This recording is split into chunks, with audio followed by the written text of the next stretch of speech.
Salut à tous, bienvenue sur Upscale Lab. Aujourd'hui, on installe RioJinx de A à Z et surtout, on passe en revue chaque paramètre de configuration pour que vous compreniez ce que vous réglez et pourquoi. Pas de blabla inutile, pas de cliquer sur Next puis Next. On va comprendre ce qu'on fait. Allez, c'est parti. Avant d'installer quoi que ce soit, on va parler hardware. RioJinx est gourmand. C'est un émulateur complexe et votre config va directement impacter votre expérience. Pour le processeur, minimum un Intel i5 8e génération ou AMD Ryzen 5 2600. Idéalement, visez un processeur récent avec la bonne performance single thread. L'émulation repose beaucoup plus sur la puissance par cœur que sur le nombre de cœurs. Carte graphique, c'est le point crucial. Donc minimum une Nvidia GTX 1060 6 Go de VRAM ou RX 580. Pour de l'upscaling confortable en 1080p et au-delà, une RTX 2060 ou mieux sera votre meilleur allié. On verra pourquoi quand on parlera du back-end graphique. Pour la RAM, 16 Go minimum. RioJinx peut consommer 8 Go à lui tout seul sur certains titres. Donc si vous êtes à 8 Go de RAM total, attendez-vous à des freezes. Stockage, un SSD est fortement recommandé. Les temps de chargement sur HDD seront nettement plus longs, surtout avec le shader cache activé. Un petit mot sur le cloud gaming. Si votre machine locale ne suit pas, des services comme Shadow PC peuvent faire tourner RioJinx en remote. C'est une option viable. J'utilise moi-même cette solution étant donné qu'en ce moment j'ai une GTX 1050 Ti. Mais bon, c'est provisoire. Et je pourrais faire une vidéo pour en parler. Le site officiel de RioJinx, je mets le lien en description. Point important, téléchargez uniquement depuis le site officiel ou le dépôt guide vérifié. Il existe des faux sites qui redistribuent des versions modifiées avec des malwares. Donc vérifiez toujours l'URL. On télécharge la dernière version. Ici ce sera Windows. On extrait l'archive dans un dossier dédié. Évitez Program File. Les permissions de Windows peuvent poser problème.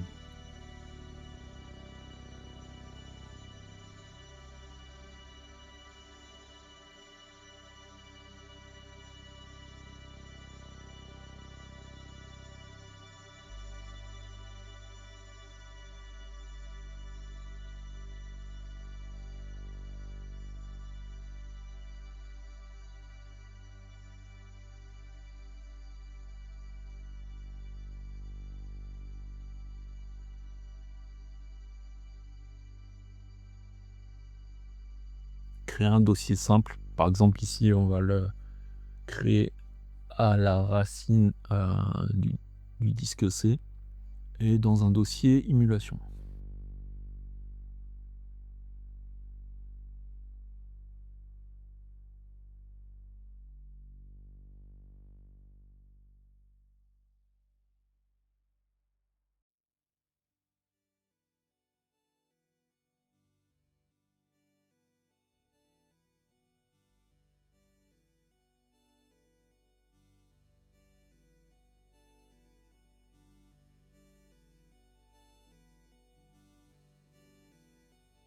On lance l'exécutable. Au premier lancement, l'émulateur va créer sa structure de dossier et son fichier de configuration. Donc pas de panique, c'est normal.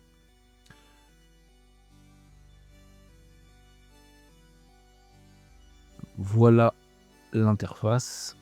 Pour l'instant, elle est vide. Avant de pouvoir lancer quoi que ce soit, RioJinx a besoin de deux éléments essentiels. Les clés de production, les fameux prod.keys et le firmware system. Sans ces fichiers, l'émulateur ne peut tout simplement pas déchiffrer ni exécuter le moindre contenu. Donc c'est la base. Je vous mettrai le lien en description. On va sur prokeys.net. Voilà. On choisit donc Ryujinx. On prend la dernière version. Ensuite, on clique sur Switch Firmware. On installe, enfin on télécharge le firmware dans la foulée. On prend la dernière version. Donc, une fois téléchargé, on dézip le Prokeys, le dossier Prokeys.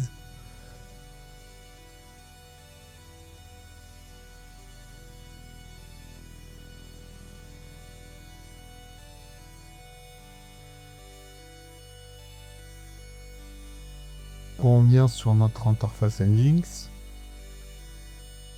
On clique sur Action, installer des clés, dossier. Donc on sélectionne notre dossier Prokeys et on fait sélectionner un dossier, installer des clés. Oui, nouveau fichier de clés a été installé. Pour ce qui est du firmware, on va dans Action, installer le firmware, .exe ou .zip. Donc on prend .zip.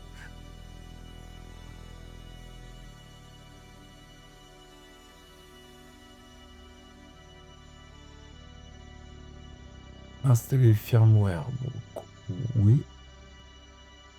Et OK. Un point important, la version de firmware doit correspondre au titre que vous voulez faire tourner. Un firmware trop ancien ne lancera pas les titres récents. Donc restez à jour. Téléchargez les dernières versions. Voilà. Ryujinx c'est fonctionnel, on passe à la configuration. Première chose à faire, passe l'interface dans la langue de son choix. Ici on va le mettre en français pour une question de confort et de fluidité pour la vidéo. Options puis paramètres. On va passer en revue chaque onglet dans l'ordre. Premier onglet, interface. C'est ici que vous configurez les dossiers des jeux. On clique sur ajouter. Vous pouvez aussi ajouter un dossier pour le changement automatique des DLC et des mises à jour.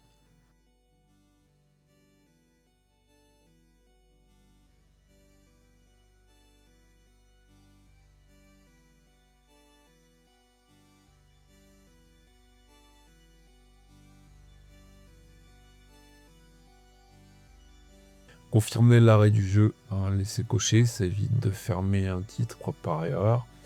Mémoriser la taille et position de la fenêtre, pareil, gardez-le activé. Le thème est sur sombre par défaut. Contrôle, Ryujinx supporte nativement les manettes Xbox. Manette Xbox Plug and Play, rien à configurer, c'est le cas le plus simple. Manette PlayStation DualShock 4 ou DualSense reconnu nativement sous Windows 11. Pro Controller et Joy-Con. Si vous avez les manettes originales et que vous voulez les utiliser en Bluetooth, c'est possible, mais la connexion peut être capricieuse. Dans le menu déroulant périphérique, sélectionnez votre manette. Ryujinx affiche le nom et le GUID de la configuration trouvée. Choisissez le type de manette qui correspond, par exemple Pro Controller si vous utilisez une manette Pro ou une 8 bits d'eau en mode Switch. Le mapping, vérifiez que chaque bouton est correctement assigné. Tester les sticks analogiques, les dead zones par défaut sont parfois trop larges ou trop serrés. En bas de l'écran, vous avez des options importantes. Votre station d'accueil, gardez-le coché. Ça émule le mode TV en 1080p. plutôt que le mode portable en 720p. Accès direct au clavier et accès direct à la souris, laissez-les décochés, sauf si un titre spécifique l'exige.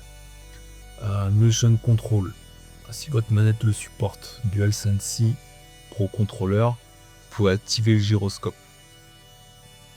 Onglet Système.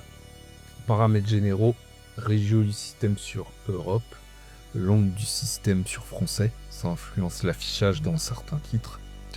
Fuseau horaire du système, mettez votre fuseau réel. Certains titres utilisent l'horloge système pour des mécanismes internes. Vous pouvez aussi cocher synchroniser avec l'heure du système pour que ça suive automatiquement pour une question de synchronisation avec votre hôte, votre système hôte. V-Sync, ici c'est le mode de synchronisation verticale émulé. Par défaut, c'est sur Switch, ce qui correspond au comportement natif de la console.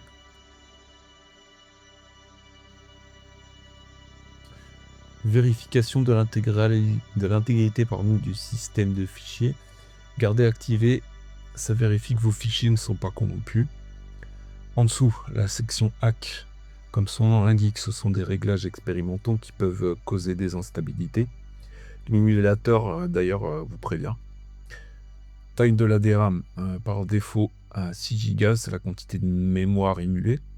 Certains titres gourmands tournent mieux avec 8 Go.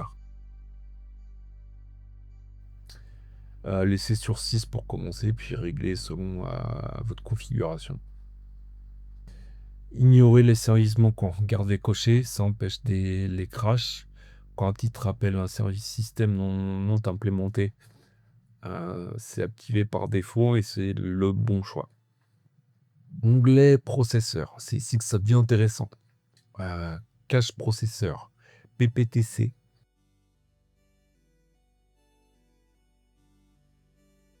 Activer RioJinx met en cache les traductions de code ARM vers du x86. Concrètement, ça veut dire que le premier lancement d'un titre sera plus lent. L'émulateur copie les stocks, les instructions, mais tous les lancements suivants seront significativement plus rapides. Laissez-le activer, c'est un gain net. PPTC de faible puissance. Activez-le si votre machine a tendance à friser pendant le chargement initial. Ça utilise moins de cœur pour charger le cache. C'est plus lent, mais votre système reste utilisable. Mémoire processeur. Mode de gestion de la mémoire. Vous avez le choix entre plusieurs modes. Haute rapide, c'est le mode par défaut et celui que je recommande. C'est le plus performant, il utilise le mapping mémoire natif de votre OS et désactive les vérifications de limite. Si vous avez des crashs sur un titre spécifique, vous pouvez passer en hop non vérifié. Ça ajoute des vérifications, mais ça reste rapide. Le mode logiciel est le plus lent, mais le plus compatible. Chaque accès mémoire est vérifié par le logiciel. Section hack multiplicateur du mode turbo. Par défaut, il est à 50%. En dessous de 50%, le CPU émulé tourne plus lentement. Le jeu ralentit, comme un slow motion par exemple. Utile pour certains passages qui demandent de la précision. À 50%, vitesse normale fidèle à la console d'origine. Au-dessus de 50%, overclock du CPU émulé. Ça peut accélérer les gameplays. C'est pratique pour les phases de grind ou les cinématiques, mais c'est instable. Certains titres crash ou bug visuellement. Mon conseil, laissez-le à 50% pour commencer. Si vous voulez expérimenter avec le turbo, montez progressivement et testez la stabilité. C'est un hack, pas un réglage de production. Onglet graphisme, c'est le cœur de la config et la partie la plus importante. Chaque paramètre ici a un impact direct sur la qualité visuelle et les performances. API graphique et optimisation. API de rendu. Vulkan est le choix par défaut et celui que je recommande en 90% des cas. Il offre de meilleures performances grâce à une meilleure gestion du multithreading GPU. OpenGL reste utile en fallback si vous rencontrez des artefacts visuels spécifiques à Vulkan sur certains titres. Mais c'est rare. Si vous avez une carte AMD, Vulkan est quasiment obligatoire. Les drivers OpenGL sont historiquement moins performants. GPU préféré. RealGeans détecte automatiquement votre carte graphique. Si vous avez plusieurs GPU, par exemple un intégré et un dédié, assurez-vous que le dédié est bien sélectionné. Interface graphique multithread. Laissez sur auto. L'émulateur choisit la meilleure option pour votre config. Fonctionnalité et amélioration. Activez le cache des shaders. Activez-le absolument, sans cache, chaque shader est compilé à la volée, ce qui provoque des micro-freezes, les fameux shader stutters. Avec le cache, ces shaders sont compilés une première fois puis stockés. Les sessions suivantes seront beaucoup plus fluides. Activez les macros HLE. Garder activé, ça accélère certaines opérations graphiques. Échelle de résolution. Par défaut, c'est en natif 720p 1080p, mais vous pouvez multiplier cette résolution en 2 fois, en x2. C'est un bon compromis de performance-qualité, c'est souvent du 1440p. Le x3, c'est l'équivalent de la 4K, ça donne une carte graphique solide. Le x4 et au-delà, c'est pour les configs haut de gamme. Les gains visuels au-delà de x4 sont marginaux sur un écran standard. Le conseil, commencer en natif ou en x2 et monter progressivement.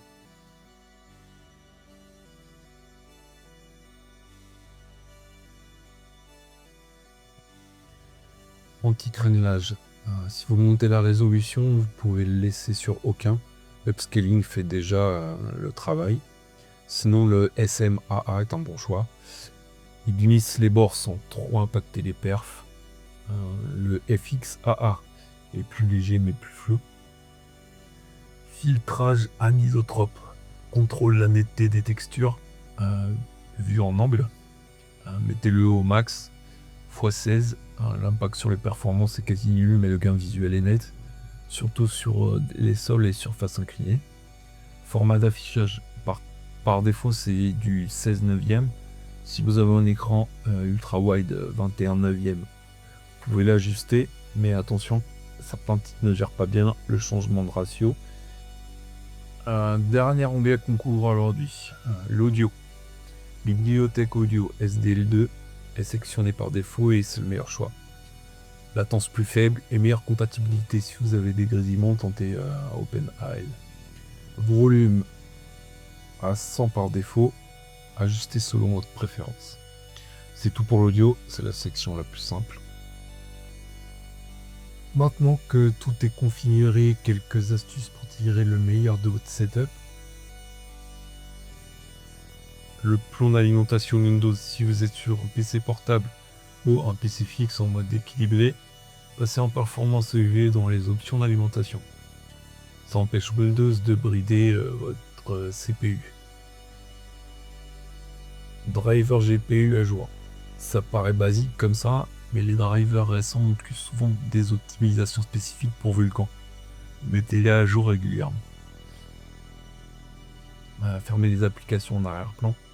Discord, navigateur avec 40 onglets, un logiciel de monitoring, etc.